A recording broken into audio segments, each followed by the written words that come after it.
Hello everyone, welcome to study gram channel. आइए देखते हैं क्षितिज भाग 1 से कबीरदास के शब्द यानी पद को देखेंगे। शब्द का मतलब होता है कि शब्द का रूपांतरण। तो कबीरदास जी ने शब्द का जो प्रयोग किया है वो आत्म अनुभूति के लिए किया है।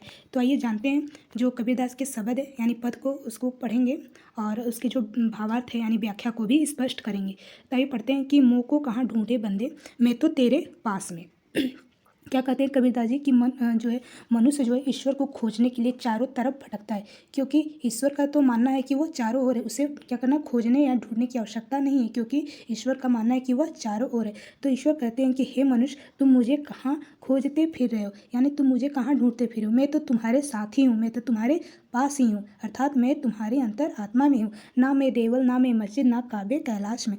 आगे लिखते हैं, आगे बताते हैं कबीरदास जी कि ना तो मैं किसी देवालय में हूँ, ना किसी मस्जिद में हूँ, ना किसी काबा में हूँ, ना ही किसी कैलाश में हूँ। ईश्वर कहते हैं कि ना मैं तुम्हें देवालय में मिलूंगा, ना किसी मस्जिद में मिलूंगा, ना ही कहीं मैं काबा में मिलूंगा, ना ही कैलाश में। ना तो कोने क्रिया कर्म में, ना ही योग वैराग में। ना तो मैं तुम्हें किसी धार्मिक क्रिया कर्म में मिलूंगा, ना ही किसी योग साधना के वैराग से ही प्राप्त होऊंगा। खोजी होय तो तुरते मिलहो पल भर की तलाश में। यदि कोई मनुष्य जो है, यदि कोई मनुष्य जो है या प्राणी या व्यक्ति यदि कोई मुझे सच्चे मन से तलाश करे, खोजे, तो मैं क्या करता हूँ, मैं उसे तुरंत मिल जाता हूँ। तो कबीरदास जी कहते हैं कि यदि कोई मनुष्य सच्चे मन से तलाश करे तो ईश्वर क्या होता है, तुरंत मिल जाते हैं। और वो एक पल की में ही खोज में ही क्या होते हैं, वो तुरंत प्राप्त हो जाते हैं, यानी ज़्यादा समय नहीं लगाते हुए एक पल में ही लेकिन जब मन सच्चा हो तब। आगे लिखा है कि कहे कबीर सुनो भाई साधो सब श्वासों की श्वास में। आगे कहते हैं कबीरदास जी कि हे सज्जनों, तुम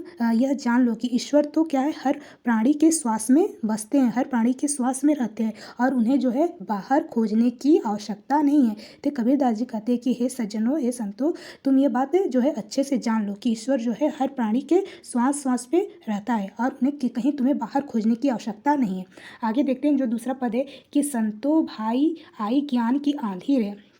क्या लिखा है कि संतो भाई आई ज्ञान की आधी रे। कबीरदास जी कहते हैं कि हे संतो, हे सज्जनों, हमारे जो अंतर मन में क्या आई है, तो ज्ञान रूपी आंधी आई हुई है। कबीरदास जी कहते हैं कि हे सज्जनों, हमारे जो अंतर मन में क्या है, ज्ञान रूपी आंधी आई हुई। भ्रम की टाटी सबे उड़ानी, माया रहे न बांधी। भ्रम की टाटी सबे उड़ानी, माया रहे न बांधी। दूसरा लाइन देखिए कि इस आंधी ने जो हमारे मन की जो भ्रम रूपी टाटी थी, मतलब कि छप्पर होता है, तो जो ये आंधी थी वो हमारे मन की जो भ्रम रूपी टटिया थी, यानी टाटी थी, यानी छप्पर थी, वो उड़ गया है, यानी उसको उड़ा दिया। और जो माया रूपी बंधन भी उसे अब रोक नहीं पा रही, क्योंकि इतनी जो ज्ञान रूपी आंधी आई वो माया भी उसे अब क्या कर रही, रोक नहीं पा रही। आगे लिखा है कि हित चित्त की द्वैथुनु गिरानी, मुँह बलिंडा टूटा। आगे लिखा है कि ज्ञान के उदय होने से, चित्त मतलब होता है कि चित्त मतलब मन में, यानी कि ज्ञान के जब उदय होने से मन में जो तृष्णा रूपी जो थुन्नी मतलब होता है कि स्तंभ, तो जो ज्ञान के उदय होने से जो तृष्णा रूपी स्तंभ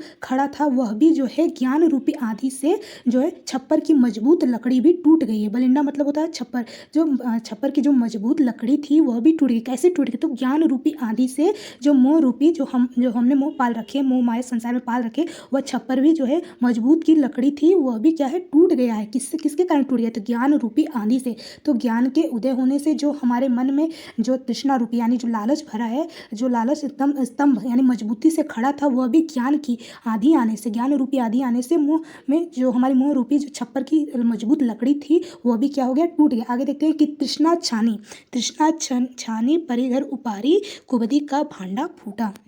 यानी ये जो तृष्णा रूपी छप्पर गिरते ही, तृष्णा जो लालच होता है, तृष्णा मतलब लालच, ये जो तृष्णा रूपी छप्पर गिरते ही जो कुबुद्धि थी, वो उसका भी जो बर्तन भांडा था वह भी क्या हो गया, फूट गया। यानी कि जो मन में बुरे विचार थे, दुर्विचार थे, वह सब क्या हो गए, नष्ट हो गए।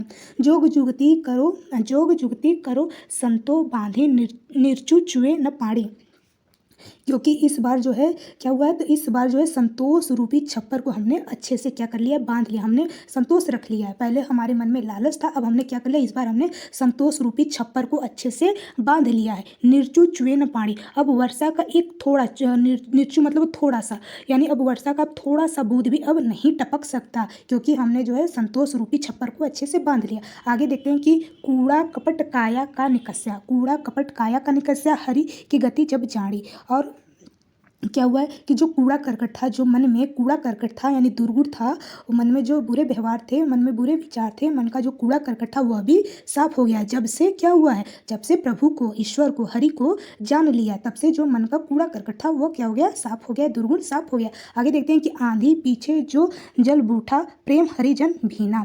और इस तरह से ज्ञान रूपी आंधी आने से जो हृदय में है, हृदय में क्या हुआ, जो प्रेम, प्रभु की प्रेम की वर्षा से क्या हो गए, भीग गए। इस तरह से जब ज्ञान रूपी आंधी हम आई है, तब से हृदय में, हमारे हृदय में क्या है, प्रभु की प्रेम की वर्षा से हम क्या हो गए, भीग गए हैं। कहे कबीर भान के प्रकट उदित भया तम खीना।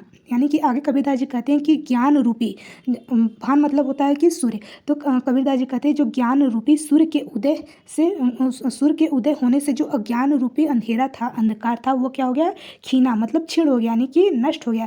जब ज्ञान रूपी सूर्य का जब उदय होने लगा, तो जो अज्ञान रूपी अंधकार था, अंधेरा था, तम मतलब अंधकार, तो जो अज्ञान रूपी अंधकार था वो क्या हो गया, क्षीण हो गया, अर्थात नष्ट हो गया, यानी कि वो दूर हो गया। इस तरह से जो संतों में जो ज्ञान रूपी जो आंधी अब आ चुकी है। तो फ्रेंड्स, अभी के लिए इतना ही। आज हमने कबीरदास के शब्द यानी पद को देखे। आगे कुछ इसी तरह जो है एनसीईआरटी के कुछ जो होंगे उसको हम देखेंगे नेक्स्ट वीडियो में। तब तक के लिए जय हिंद।